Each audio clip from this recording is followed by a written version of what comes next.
Yes, hello, good morning everyone. By the way, I'm Annabelle Poli Tumitel. Our transaction for today is how to send money sa other GCash to account. So, GCash to GCash po tayo ngayon. Sa mga hindi pa po alam kung paano mag-send ng GCash to GCash, ito po yung easy way how to send money. So, click po natin si send money. So, dahil express send po, dahil GCash to GCash naman po ang ating padadalahan. So, 4-3 ang last. So, let's make sure lang po kung tama yung ating padadalan. So, si 4-3. So, ang papadala ko sa kanya is 620. So, close na po natin yan.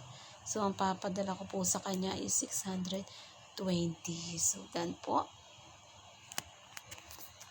So, yan po. Ganun lang po kabilis mag-send ng GCash to GCash. Sa mga hindi po alam, sana po nakatulong. So, kung makikita nyo po, may notification na po agad ako. At nandyan po yung pinadalan, pangalan ng pinadalan ko. Okay po, that's all lang po. Thank you very much. Good morning.